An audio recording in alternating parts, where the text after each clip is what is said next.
اللہ از دا sustainer. اللہ نے اس دنیا میں، اس دھرتی میں ہر ایک چیز کے لیے اس کی روزی میسر فرمائی ہے۔ اسی دھرتی میں انسانوں کے لیے روزی ہے، حیوانوں کے لیے ہے، پرندوں کے لیے ہے، کیڑے مکوڑوں کے لیے ہے، ان تمام چیزوں کے لیے ہے جن کو ہم نہیں بھی جانتے، جو ہماری نظروں سے اوجھل ہیں۔ یہ جو آپ دیکھ رہے ہیں یہ ہیں بگلے، ہیرن جن کو کہتے ہیں۔ یہ ہمارے ہاں لگ بھگ 6 مہینے تک رہتے ہیں۔ مئی کے مہینے میں یہ ادھر آ جاتے ہیں اور نومبر کے شروع میں یہاں سے چلے جاتے ہیں جب سردیاں زیادہ ہو جاتی ہیں۔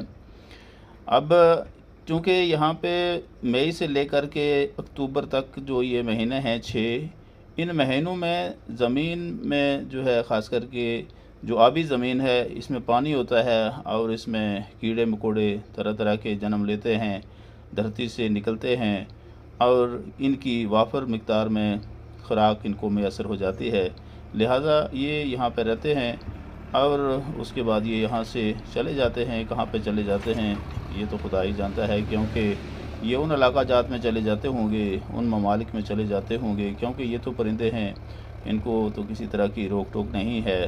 فضا میں جاتے ہیں، ہوا میں اڑتے ہیں، جہاں کہیں بھی ان کو روٹی روزی ملتی ہے وہاں یہ چلے جاتے ہیں۔ اس کے ساتھ میں یہ جو مینا ہیں آپ دیکھ رہے ہیں یہ تو یہاں 12 مہینے رہتی ہیں، یہ کہیں نہیں جاتی ہیں۔ یہ تو یہاں کے گویا کہ جیسے وہ ڈومیسٹک وہ پرندے ہیں یہاں کے، جیسے ہاؤس برڈ ہوتے ہیں اسی طریقہ کی یہ بھی ہیں۔ یہ بھی گھروں کے ادھر ادھر رہتی ہیں چاروں طرف اور کھیتوں میں رہتی ہیں، ان کو یہاں دانہ وغیرہ مل جاتا ہے۔ اور باقی جو ہیں طرح طرح کے پرندے ہیں، لیکن خاص کر کے یہ جو بگلے ہیں، یہ جو وائٹ آپ دیکھ رہے ہیں سفید، ان کی ایک اپنی ایک کہانی ہے۔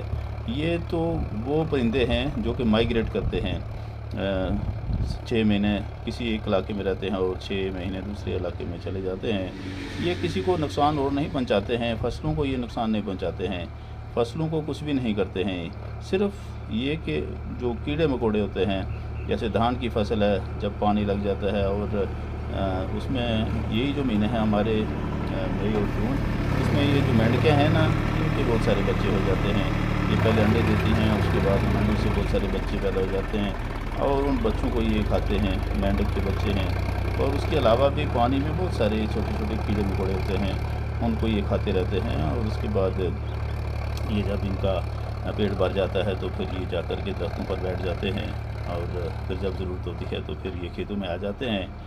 جب نومبر کا مہینہ سٹارٹ ہوتا ہے تو پھر یہ جا کر کے درختوں کے اوپر بیٹھ جاتے ہیں اور پھر آگے کی یہ تیاری کرتے ہیں۔ خاص کر جو چنار کے درخت ہیں ان پر یہ بیٹھ جاتے ہیں اور جو بڑے بڑے درخت ہیں ان پر یہ بیٹھے رہتے ہیں، کافی دیر کچھ دن تک یہ رہتے ہیں، پھر اس کے بعد یہاں سے یہ چلے جاتے ہیں، غائب ہو جاتے ہیں۔ تو اس طریقے سے کہنے کا مطلب یہ ہے کہ اس دھرتی پہ اللہ نے، اس کائنات کے رب نے، اس کریٹر نے ہر ایک چیز جو ہے وافر مقدار میں پیدا کر دی ہے کہ ہر ایک اپنا پیٹ بھرتا ہے، فوڈ چین ہے، بڑا جانور یا بڑا پرندہ چھوٹے جانور یا چھوٹے پرندے یا کیڑے مکوڑے کو کھاتا ہے۔ اس طریقے سے سبھی اپنے اپنے طور پر سیٹسفائی ہیں۔ جو تو لقمہ اجل بن جاتے ہیں، جو ان کے پیٹ میں جاتے ہیں ان کے لیے تو گویا کہ ان کی زندگی ختم ہو جاتی ہے، لیکن ان کا پیٹ بھر جاتا ہے۔ یہ تو ایک دستور ہے، اس نے بنائی ایسا ہے۔ اس کائنات کا جو سسٹم ہے، اس رب کائنات نے اس طریقے کا بنایا ہے کہ کسی کو محسوس بھی نہیں ہوتا یہ کائنات چلتی رہتی ہے، ہر ایک کا پیٹ بھر جاتا ہے۔ اور یہ دیکھیں، یہ اور دوسرا دیکھیں یہ کتنے چالاک ہیں۔ جب یہاں کسان یہ جو زمین کو جوت رہا ہے ٹریکٹر سے تو یہ اس کے نیچے نہیں آتے ہیں بلکہ یہ بھاگ جاتے ہیں، یہ اس سے زیادہ ایکٹیو ہیں۔ وہ تو